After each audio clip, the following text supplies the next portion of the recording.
You know, it's kind of funny. Tonight came to be from a failed shuttle hostler spot capacity request.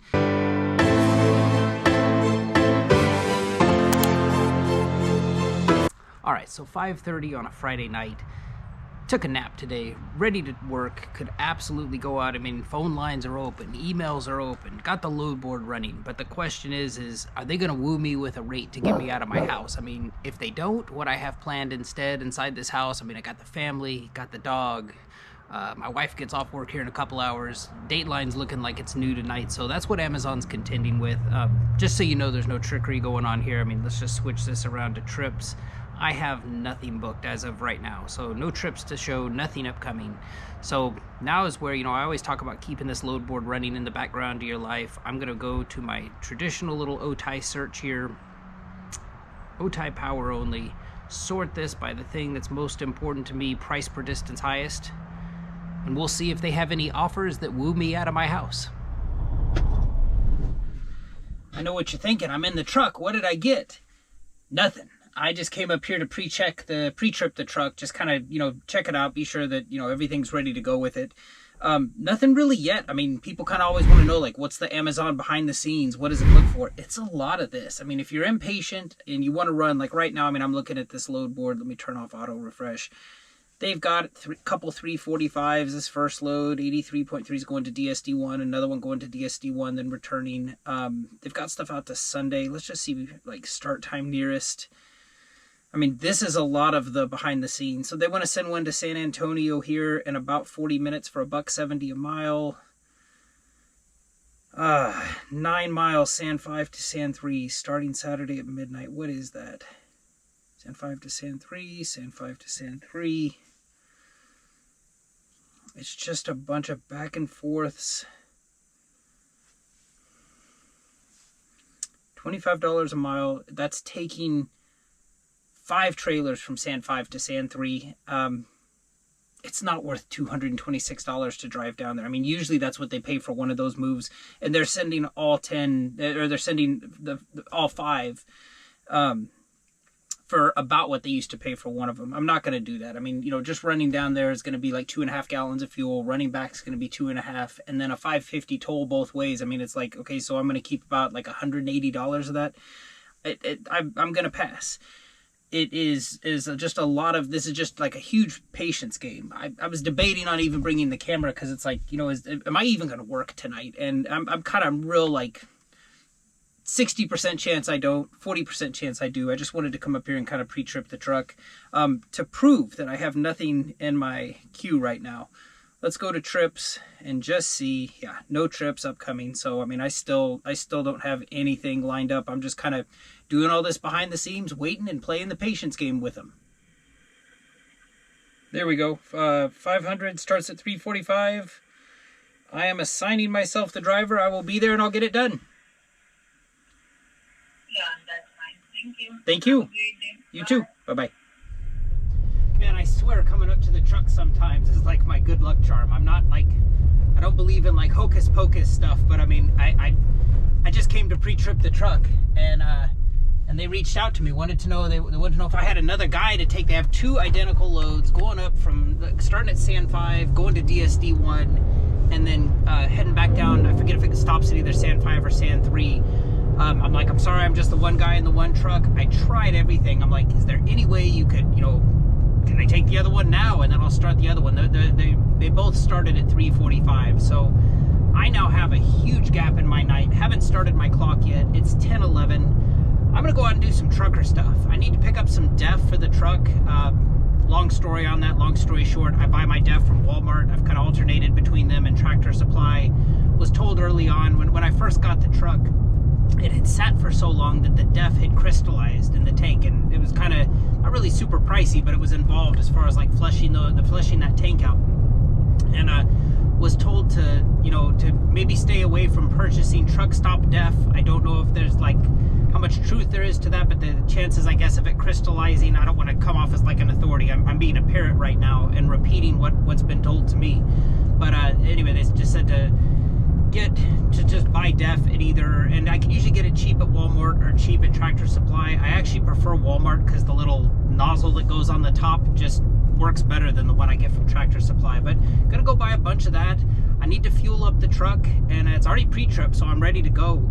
I got about, let's see, 10, 11, 12, 1, 2, 3. I got about 5 hours before I need to be back to the truck. But anyway, just playing the patience game absolutely pays off. I see guys sometimes they'll go out and they'll start, running for like a lower rate, and it's like, not only, I'm not telling anybody how to do their business, but it's like, not only did you get that lower rate, but then you missed out on the potential higher rate that could have come later on. So I absolutely play the patience game. Paid off for me tonight. Right now I have the one load, $500 to run, I think it's 82 miles.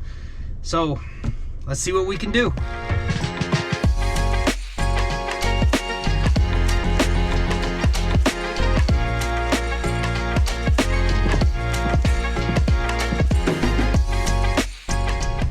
Apparently, Los Coches Walmart on Friday at 10:30 at night is a happening spot. I mean, I'm out here missing Dateline to kind of do all this running around. I wouldn't be surprised if in the future we see Keith Morrison coming to Lakeside to cover whatever was going on inside that store right now. It's just a mess. You got people wanting to pay cash in the card line. Nobody can count to 15 items. And then you got a couple people at the front door fighting the guy not wanting to show him the receipt, like talking about something they saw on TikTok. And it's just like, look, I just want to pay. Here's my receipt. Let me go to my car. And that's what I did. Situations like that make me feel super fortunate that I don't have to serve the public anymore. I mean, I just kind of feel bad for everybody. And yeah, it just definitely doesn't make me miss that at all. At one point in my life, this is like 15 years ago, I actually worked as a pharmacist for that Walmart, and it was absolute hell. And I mean, just walking in the doors tonight just kind of brought back all those feelings of like, oh my God, I can't believe this is where I used to work, and I did. But heading back to the house now, gonna drop off the DEF, and then probably get a quick shower and everything, see what's going on, take Lou for a walk, and then head out for this load in about 4 more hours. All right, let's go spend some money.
So I got work I need to do. I need to scan that receipt for the DEF into my 2024 tax write-offs. I like to stay on top of that stuff. I got to do that. I got some work I need to do on the iPad and everything, but I'm just going to get on down to San 5 now and see if they'll take me. Oh, there it is. Yeah, okay, 715, 500. Looks right. I will assign myself the driver. Thank you for thinking of me. You know, it's kind of funny. Tonight came to be from a failed shuttle hostler spot capacity request. They sent out a shuttle hostler request for San 3 at 9 p.m., which I responded to back at 9 p.m. Now, I responded back with my traditional thing. I'm ETA. They always want to know what time can you be there. I'm ETA 1.5 hours after I receive phone confirmation. I could probably do it in an hour, but I always put an hour and a half just to kind of buy myself some time. Don't want to be late for sure. And then I responded with my standard $100 an hour. I think they sent the request out for... They were saying 70 an hour. Now the guy calls me back and he's like, oh, we're trying to come down on the price. We can, do 75, and, and I think that in his mind, he thinks that because I'm starting at 100 and he's at 70, that maybe we'll meet in the middle or something like that. And, when I send these out and I say, hey, I'll do it for 100, that is like my lowest offer. And I know that, I kind of get two forms of responses from people on that. Some people will say like, you shouldn't say this, you're gonna blow up the spot. And then the other people are like, what, how do you get off, you know, asking for that much money? And it's kind of like, I don't really worry. In fact, I worry none about things that are out of my control. If people want to show up and they want to do it for less, that's perfectly fine. I mean, I understand Amazon's a business. They're going to go with them over me. Cool. You know, and then, you know, as far as like all the other stuff, it's just like that's totally out of control. All I can control is where I show up to with this truck and what I charge. You know, and then to kind of hit that point home, it's funny because so obviously we didn't agree, but still, you know, rather than being like pissed off with the guy hanging up with him on the phone, I'm just kind of like, well, sorry this couldn't work out, but if you have anything else come up in San Diego, please keep me in mind. I mean, I'm still cordial, don't get emotional at all. I never let like emotion trickle into business at all. And he's like, okay, and everything. Well, I didn't think I'd hear from him. I came up to the truck to kind of pre-trip it and everything. I think that was around like 10 o'clock at night. I'd made a quick little check-in video just before then, like showing I didn't have anything yet. There was nothing scheduled. This night none of this was even planned. I get a call back from the same guy, and he's like, oh, we've got a round trip, and you're going from Otay up to DSD1, which is Carmel Mountain, and back to Otay. I think that it's like an 82-mile trip. And we start negotiating price, and I end up taking it for $500. I think it works out to like $6 a mile, something like that. Yeah, $6 a mile on the screws to go up there. And it's like, okay, well, you know, that at least is a good anchor for my night. I agree to that. Yeah, that's fine. Let's do it. So then I'm filling up the truck, you know, getting fuel for it. Coming down here, they call back again. Oh, we've got a Vista this time. And it's kind of like, all right, well, you know, what are you thinking and everything? And I try to be reasonable on these. I mean, you know, I like the most money I've ever taken Vista for was like $850 once, but that was like during like Christmas time and rates were crazy. I think that even came off of the load board. I mean, there was no negotiating for that. So, you know, I mean, in my mind, I have like the highest number that I've ever taken it for, but then I also have to take into account like, okay, well, what have they been sending this for? And they've been sending it for like $300, $320. That's kind of like the average. And you know, like what could I live with? What would I do? And, you know, I like making that $1,000 a night. I try to net that $1,000 a night, but they agree to $500, and so I take it. That worked out to like $436 a mile. So $1,000 on the books. Just got to San 5. I'm going to probably waste about 2 hours here, but I got some video editing to do. I got another. This one's for Netflix. This one's for video editing. So, I mean, yes, I'm working, but I'm not really working. But it kind of, you know, to kind of get back to that shuttle hostler thing, the only reason I do it for 100 is because if you gave me 10 hours, those same 10 hours I'd be tied up doing the shuttle hostler gig, and you gave me this truck and the load board, I could make that same $1,000. I don't say that in like a conceited or bragging or cocky way. I just know what I've done over the last 2 years, like what I'm capable of in this truck. I do it for the $1,000 because I see it as like, okay, I'm making about the same money, but I'm burning way less fuel, but my labor on that is really high. I mean, you know, you move 40 or 50 trailers getting in and out. I mean, it's not like super hard work, but there's work involved in that. When I'm just sitting in this driver's seat, just cruising down the freeway, there is like no labor in that at all. I don't mean to disrespect like the hardcore truckers and that kind of stuff. It's just like, when I compare one to the other, it's like apples and oranges. So, you know, it's like the same. Tonight, I'm going to drive for Amazon. Now, I know I'm on duty, and I know you know, I'm not trying to split hairs with people, but like what I'm doing right now doesn't feel like work to me.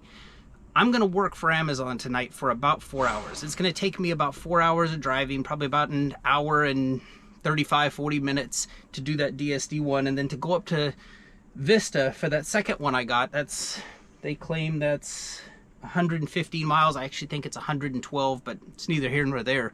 But I'm going to be driving tonight for 4 hours. Now, the same company that was only willing to pay me $750 for 10 hours of my time before is now paying me $1,000 for 4 hours of my time. And it's just kind of like that. That's kind of where I see it coming from. So, you know, if people want to do the shuttle hostler for less, that's fine. One thing you'll never see me do, I will never participate in a race to the bottom.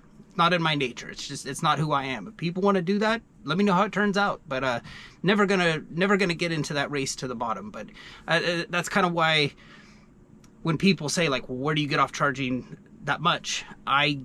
Because I can make that much or more if I just do the load board. So that's what I'm waiting for now. Kind of funny how this night just came together like after 10 o'clock tonight. I mean, none of this was planned. I would attribute it to just being cordial with the people on the phone. Hey, I'm sorry this didn't work out, but if you have anything in mind later on, please keep me in mind. Man, there is something going on with this Vista load like I have never seen before. 4 calls I've received. 1 from ROC, 2 from Sand5, and then 1 from Vista, all requesting the same thing. Like, can we get this set up for an early pickup? I've run a couple loads for Amazon. I've never had them call me and request that. And it was funny, I kind of, the first 3, the last one was the call from Vista. The first 3, they're like, can you pick it up early? And I was like, that's out of my hands. I mean, I'm en route to DSD1. If they have a trailer for me, of course I'll leave right then. But it's kind of like, it's definitely out of my hands. I don't want to change the pickup time because now I'm responsible for it. I'm not gonna take on that responsibility. But the last call I got was from Vista, and I was heading back to Otay, and I said, and at that point I knew I'd be back close to like 6 a.m. It's 6:15. I just left Sand5 with it, and I told him, I said, I'll pick it up. Basically, their cutoff was I need to be there before 8:20. I guess that's when they stopped. They stopped taking. They had a different word for it, but basically when they stopped taking inbound loads. And so I'm gonna get it done. It's 6:20 now. I've got basically 2 hours to get to Vista. I think it's like 55 or 60 miles, something like that. I for sure will make it.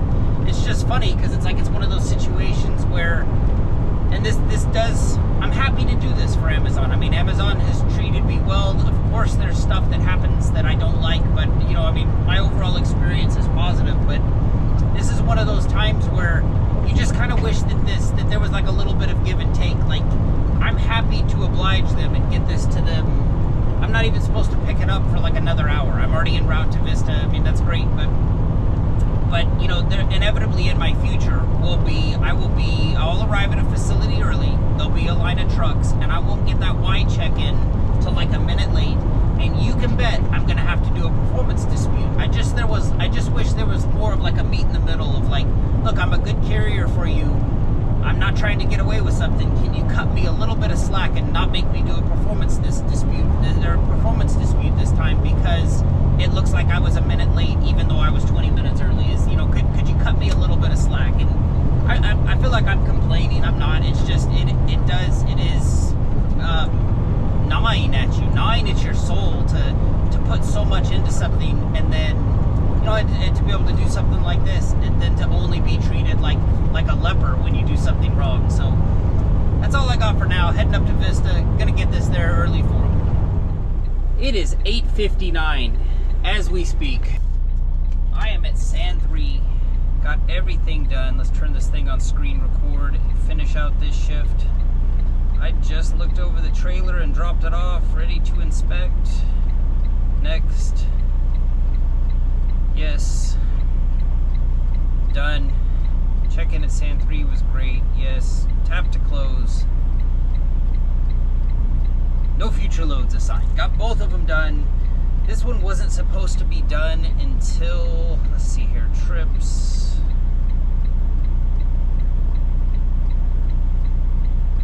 Oh. Trips to show. Oh, because it's in my history. Okay. This one wasn't supposed to be done until like 11:30. I'm 2.5 hours before I'm even supposed to be done. I'm for sure going to hang it up here because I promised my daughter I would take her and her friends to the mall later, so heading down to Fashion Valley. Just kind of funny, like here I am ending up at Sand3. I had that trailer hostler thing offered to me for $75 an hour. It would have been $7.50. I don't have a fancy business degree or economics degree to persuade you with, but I do know what an opportunity cost is. And it felt kind of weird turning that down, but to have then what happened, it's like I wanted $1,000. It's just funny that I ended up making the same $1,000. The only difference is, and I know it's not fair to compare a job that pays by the mile versus one that pays by the hour, but net result for me, had I accepted that for $75, I would still be here for 5 more hours. Yes, I would have burned less fuel. I mean, you were with me when we filled it up. I burned exactly 28 gallons of fuel, so let's call that about $150, but it's like I would have only used about 10 gallons of fuel on that, made $7.50, and still had 5 hours left in my shift. I'm going to quote my dear friend Ryan Winter here and, you know, say once again, time is my most valuable asset, and to be able to make that money in, this was really, I mean, I started driving 5 hours ago, but of that 5 hours, only about 4 hours of that has been driving. So it's like to be able to make that in half the time and now be able to go home feels like a victory to me. So, yeah, it just, I mean, if given the two choices, I would pick this every time. Yes, I burned more fuel, put more miles on the truck, but I made a more effective use out of my time. So this is where I'm going to call it quits. Get home, take my daughter to the mall. Probably have to look up that LD50 dose on caffeine and come in just below that. I'm going to be tired later. But as always, I hope this video serves you well. I almost forgot. Let's check my grade. Let's be sure I nailed all of this stuff. This is like one of my favorite things to do, performance. This defaults to the last 6 weeks. I don't care about this. The loads that I just finished are not in this 6 weeks. Let's change that to the last 7 days and apply that. Oh, somebody's texting me. On time 100, acceptance 100, happy usage 100, disruption free 100. So that's where I like to keep it. It's where I would suggest, you know, try to get as close to that as possible, definitely above 98 to get access to these decent loads. Now, as always, I hope this video serves you well. Appreciate you for watching. Take care.